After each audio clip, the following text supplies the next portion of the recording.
Eh bien, bonjour les Inks, et on se retrouve aujourd'hui pour parler de Superman Infinite, le tome 4, bam! Toujours scénarisé par Philip Kennedy Johnson. On est sur un volume de 240 pages qui coûte 24 balles. Évidemment, c'est la suite et fin de l'arc Warworld, commencé avec le tome 1, poursuivi avec le tome 3 et terminé, achevé enfin dans ce tome 4. Donc la bonne nouvelle, c'est que pour 3 tomes, le 1, le 3 et le 4, puisque le 2 finalement n'a que très peu d'intérêt dans cette histoire, eh bien on a un arc complet avec un début, un milieu et une fin. Et ça, c'est la très bonne nouvelle, d'autant plus que c'est excellent. En ce qui concerne l'histoire, on s'était arrêté donc avec Superman qui a fondé cette équipe Authority 2.0. C'est pas tout à fait la Authority de départ. C'est une nouvelle version, une variation de cette équipe avec de nouveaux ajouts comme par exemple Manchester Black ou Omak.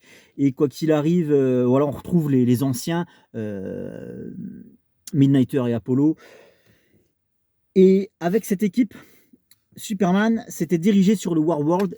Évidemment, l'idée était d'affronter Mongul 2, puisqu'en réalité c'est le descendant du premier Mongul, hein, et évidemment de libérer les peuplades entières réduites en esclavage par ce dernier. Puisque dans cette mythologie, il faut savoir que Warworld colonise des planètes, des galaxies entières, des civilisations entières, les réduit en esclavage et fait se livrer chacun des citoyens à des combats de gladiateurs sans merci, à des combats à mort. Et à chaque fois qu'il y a un vainqueur, on lui remet un maillon de chaîne, en fait. Voilà. Et évidemment, pour lui lier les membres, et évidemment, plus de victoires il aura à son actif, ce guerrier, plus ses chaînes seront longues. En fait, on va reconnaître la puissance, la force d'un guerrier à la longueur de ses chaînes. Alors évidemment, c'est une entourloupe, hein, voilà, menée par Mongul. Et donc voilà, dans quel paradigme évoluent les esclaves de Mongol. Et forcément, ben, au fil du temps, il y a des civilisations complètes qui disparaissent, qui dépérissent, puis qui disparaissent complètement. On le voit ça d'ailleurs très bien dans le tome 3, puisque ben, les gens meurent de faim, ils vivent dans des conditions déplorables dans les geôles de Warworld, ou alors ils meurent dans les combats en arène. Donc forcément, ben, petit à petit, ça amène à l'extinction de chaque race extraterrestre colonisée par Mongol. Et donc forcément, ben, Superman, lui, l'idée c'est de se rendre sur Warworld. La Justice League l'abandonne et c'est pour cette raison qu'il crée cette équipe Authority 2.0 pour aller brouter le cul à Mongul et libérer tous les gens. Et on s'était arrêté sur un Superman qui commence progressivement à se libérer de ses chaînes et à insuffler un vent de révolte, un vent de courage dans le cœur des prisonniers.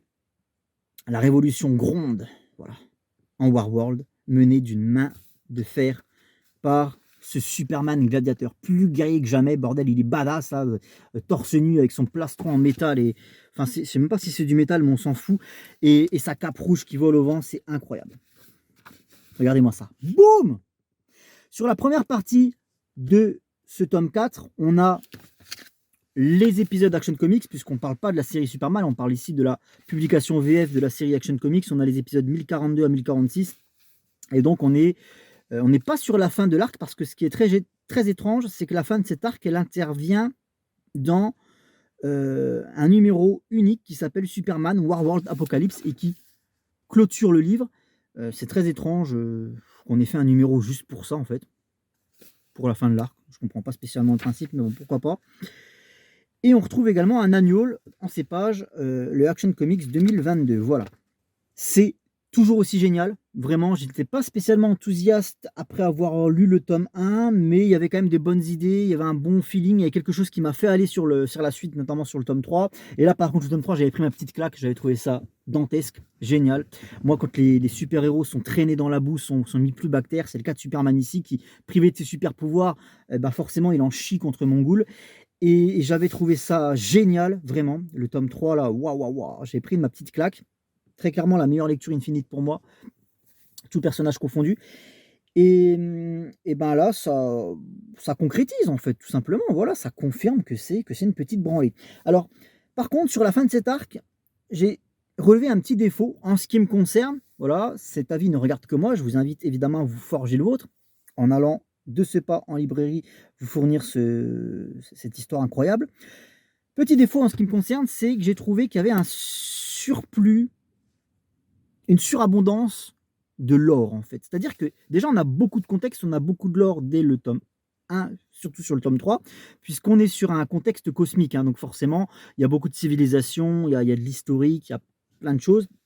C'est assez dense, mais c'est également suffisamment contenu pour rester parfaitement lisible. C'est-à-dire que le tome 3, tu pars pas dans des délires, ça reste parfaitement limpide, quoi.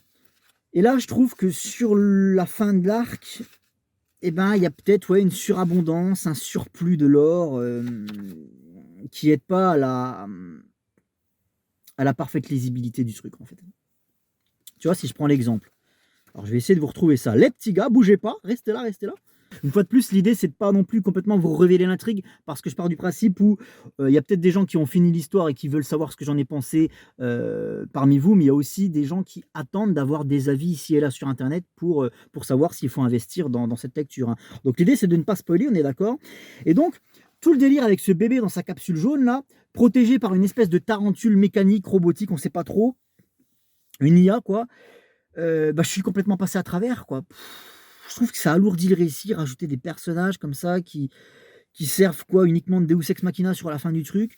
Je suis pas spécialement fan, bien que sa story, bien que son origin story nous soit expliquée, hein. Attention, hein, PKJ nous balance pas les personnages comme ça à la gueule et démerde-toi, hein. Regardez ces quelques pages là qui baignent dans un magnifique filtre sépia afin de bien nous faire comprendre qu'il s'agit du passé. Bon, c'est un procédé visuel extrêmement simple, basique, mais au moins efficace. Quand c'est en sépia, tu sais que c'est dans le passé. Donc son origin story à ce bébé, elle l'est racontée. Mais ça rajoute de la lourdeur un petit peu, je trouve. Est-ce qu'il y avait vraiment besoin de ce personnage? Et il n'y a pas que ça. C'est ça le problème, c'est qu'il y a aussi une toute nouvelle mythologie qui arrive, qui tourne autour d'un dieu ancien qui s'appelle Odgrun. Et le dieu le plus ancien de tous et le plus puissant de ce fait. C'est tellement cliché dans le propos, ce truc. Donc il faut le retrouver, l'idée c'est de le retrouver, voilà, le plus rapidement possible pour avoir accès à toute sa puissance, quoi. Bon, je résume grosso merdo. Et le problème pour moi, c'est qu'il se passe pas suffisamment de temps, il se passe pas suffisamment de choses entre le moment où on te raconte l'origin story de ce dieu, voilà, on t'explique qui il est et à quoi il sert, et le moment où il intervient proprement dans le récit. Et de ce fait, tu as l'impression que la quête, elle est extrêmement simple en réalité, quoi. Superman arrive, il est face à une entité spectrale qui lui balance une devinette à la gueule. Alors par contre, la devinette, elle a de la gueule. La devinette, elle est assez stylée et assez compliquée. On est sur un autre niveau que les devinettes du Riddler dans The Batman, là, les devinettes carambar, là, qui puaient du cul. Là, on est quand même sur un niveau au-dessus. Donc c'est cool parce que Superman répond du tac au tac, alors que c'est pas forcément facile. Et c'est bien qu'il y ait des scénaristes de temps en temps qui viennent rappeler ici et là, de par ce genre de biais, que Superman, c'est pas juste des muscles et une vision, une thermovision, en fait. Tu vois, c'est autre chose. Superman, c'est aussi une faculté de réflexion sans précédent, extrêmement rapide, parce que c'est le super cerveau. Et ça, il y a beaucoup de gens qui l'oublient. Superman, il est pas con. Superman, c'est le membre le plus intelligent de la Justice League, beaucoup plus intelligent que Batman. Ça, faut bien le comprendre. Et donc, c'est cool que, de par ce genre de procédé, en fait, on te rappelle que Superman, il est extrêmement, extrêmement intelligent et cultivé. Mais ouais, je trouve que finalement, cette quête, cette sous-quête, elle est peut-être un peu trop rapide, peut-être bâclée, je sais pas. Et est-ce qu'on avait vraiment besoin de ça pour déboucher sur un combat ultime entre Mongul et Superman, quoi? Je me le demande, tu vois. J'ai l'impression que ça alourdit le récit une fois de plus. Concernant la partie graphique, on retrouve notre ami Riccardo Federici pour le début de ce tome 4, notamment. Et puis après, il va être très vite remplacé par une pléiade d'artistes, plus ou moins connus. Il y a beaucoup trop de dessinateurs sur cette série. Honnêtement, qu'on se le dise, voilà, c'est la porte ouverte à tout le monde, là, sans déconner. Il y a au moins quoi, 7-8 dessinateurs différents, quoi. Waouh, c'est un peu too much, je trouve, hein. Moi, j'aime bien quand il y a une cohérence artistique qui s'établit d'issues en issues. Quand il y a une rotation éventuellement entre deux artistes qui ont à peu près le même style, si tu veux. Mais là, c'est des styles qui sont complètement différents et du coup, ça casse un petit peu la continuité, en fait. On retrouve Riccardo Federici, comme j'expliquais. Alors, Riccardo Federici, c'est magnifique, c'est sublime. Un trait vraiment à l'ancienne, quoi. Tu vois le crayonné. Le seul reproche que je pourrais lui faire, c'est que ses dessins sont parfois peut-être un petit peu trop figés. Il y a un côté fresque historique. Alors c'est magnifique justement parce que fresque historique, là tu le vois le gladiateur, la façon Spartacus, là putain, t'as l'impression que cette image elle sort tout droit d'un, tu sais, d'un recueil d'histoire, quoi, d'un truc, d'un ouvrage de l'Antiquité grecque. C'est sublime. Mais ouais, ça manque peut-être un peu de mouvement, de dynamisme, de punch. C'est le même reproche que je fais d'ailleurs à Alex Ross, hein. C'est biblique, mais du coup, ouais, au détriment des scènes d'action, quoi. Quand ça doit aller vite, tu le ressens pas forcément. Quand ça doit cogner fort, tu le ressens pas non plus forcément. Par contre, Federici, là où il excelle, c'est vraiment dans le tracé des muscles, en fait, dans l'anatomie humaine. Le mec est très fort, hein. Regardez-moi ça, là, les muscles saillants, bien dessinés. Tu vois vraiment tout le travail qui est fait là, tout le découpage de la musculature de Superman avec les veines qui ressortent. Là-dessus, il est très fort, Federici. Et puis, il y a d'autres dessinateurs. Dans l'ensemble, c'est jamais moche. Regardez-moi ça. C'est jamais moche, qu'on se le dise. Mais tu vois, moi, j'ai eu un problème au niveau de cet issue là, qui est hop, le 1046. Alors, on a Fico Ossio au dessin. Ok. C'est pas lui qui a signé la couverture. La couverture, elle est signée Lee Lothridge. Je trouve ça absolument dégueulasse. C'est full numérique. T'as l'impression que c'est un screen d'une cinématique de jeu vidéo de 2005, quoi. Hein, je sais pas ce que vous en pensez. Moi, je trouve ça affreux, quoi. Et par contre, le dessin de Fico Ossio, c'est pas moche, loin de là. J'aimerais bien savoir dessiner comme ça. On est d'accord. Moi, où j'ai un souci, c'est dans le découpage. C'est alambiqué, on n'y comprend rien. C'est quoi là? C'est quoi le début? C'est quoi la fin? Il est où le cucu? Elle est où la tétette? Tu sais pas s'il faut lire ça en double page ou pouah. Et ouais, c'est lui pour le coup, c'est l'inverse. C'est trop dynamique. C'est trop dynamique, ça part trop dans tous les sens. J'aime bien quand les découpages sont un petit peu stylés comme ça, un peu explosifs, mais il faut garder une certaine lisibilité quand même. Sinon, c'est que moi, quand je suis obligé de réfléchir quant au sens des cases, en fait, c'est qu'il y a un loupé. Je suis désolé, hein. Normalement, t'es pas censé marquer un temps de pause pour savoir dans quel sens dire. Tu vois. Là, je trouve qu'il y a un loupé à ce niveau-là. Et alors, je garde le meilleur pour la fin, les petits gars. Je voudrais toucher un mot au sujet de l'Agnole. Parce que l'Agnole, il est absolument incroyable. Co-scénarisé par Simon Spurrier. On retrouve Dale Eaglesham et Ian Churchill au dessin. Alors déjà, je vous laisse admirer cette première page-là qui est complètement dingue.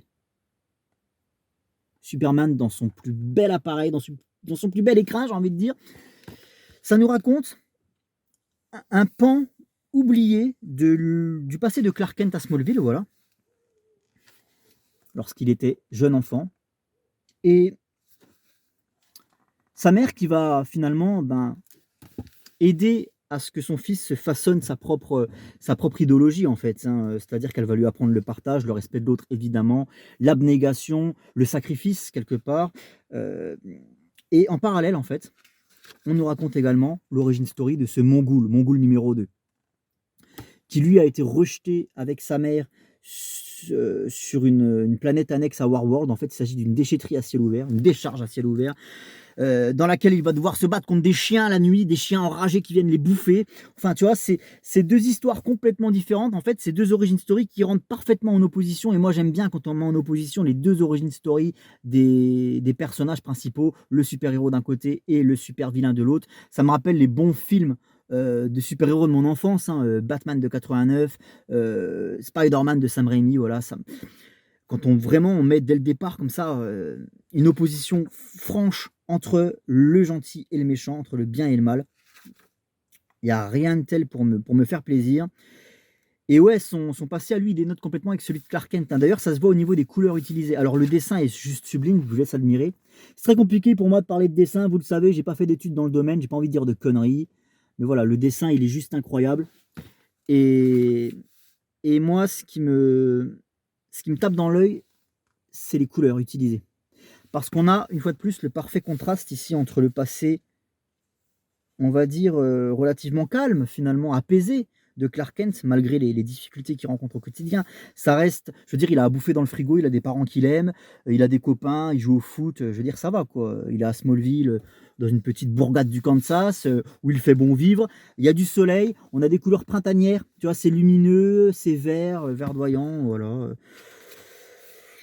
Et une fois de plus, parfaite opposition avec ce qui se passe de l'autre côté sur Warworld, où là, ben, on a des tons beaucoup plus crépusculaires, un ciel rouge vif.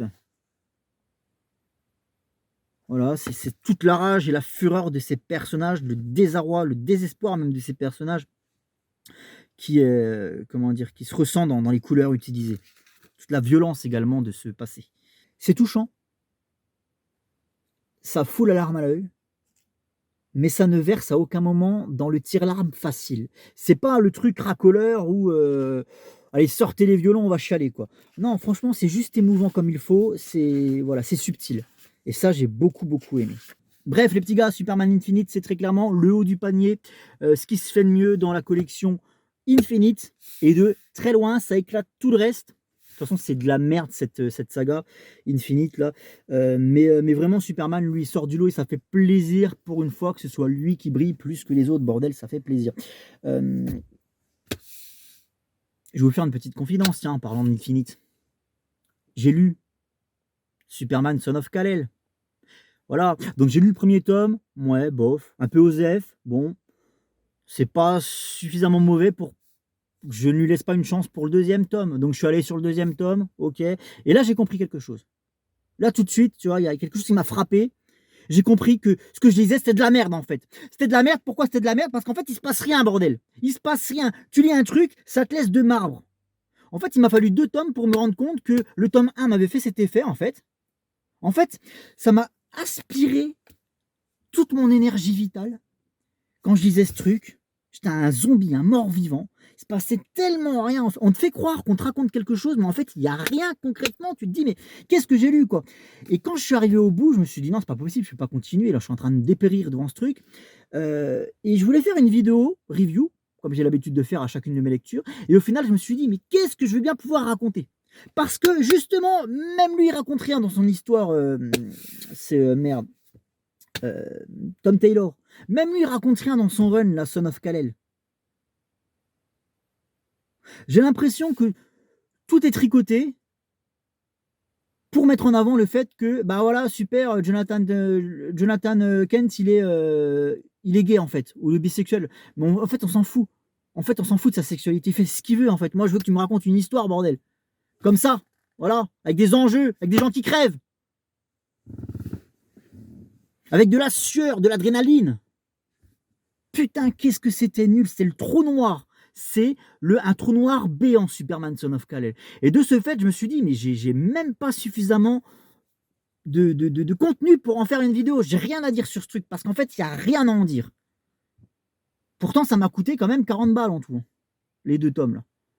Merde! Putain, la saga Infinite, sans déconner, mais de la saloperie. Hein. Heureusement, il y a ça. Bref, Superman Infinite, meilleure lecture Superman de ces 10 dernières années. Je le dis sans aucun problème, les petits gars. Je le dis sans rougir. Ou alors si je rougis parce qu'il y a du soleil et qu'il fait chaud dans la voiture. Mais je le dis sans rougir. En fait, ça écrase Superman New 52. Ça encule Superman Rebirth. Ça encule d'ailleurs toute l'ère Infinite. C'est magistral. Ça fait plaisir. Et ce qui est très cool, c'est qu'on a un arc qui finalement est suffisamment long pour être intéressant, mais pas non plus, qui s'étale pas non plus à la Tom Taylor, là, sur 25 bouquins, pour finalement que le mec aille acheter une baguette de pain. Voilà. En fait, c'est ça, au terme du rythme, c'est maîtrisé, au niveau de la longueur, c'est maîtrisé, c'est ni trop long, ni pas assez. Bref, c'est parfait. Vous avez 3 bouquins, les petits gars, parce que vous pouvez passer outre les inepties de Grant Morrison. Voilà. Si vous aimez pas Grant Morrison comme moi, eh ben, vous pouvez dégager le tome 2 à grands coups de pied dans le cul. C'est ce que j'ai fait. Je suis passé directement du 1 au 3, puis le 4. Il n'y a aucun souci de compréhension. Faites comme ça si Grant Morrison vous emmerde, tout comme moi. Et comme ça, bah voilà, vous avez 3 bouquins, ce qui est peu cher finalement, peu cher, madame, pour une excellente histoire Superman. C'est tellement rare de nos jours, une bonne histoire Superman, que vous allez quand même bien faire cet investissement, bordel de merde. Voilà, si vous n'avez pas acheté le bouquin après ça, moi je sais pas quoi faire, hein, sans déconner. Allez, ciao les zingues.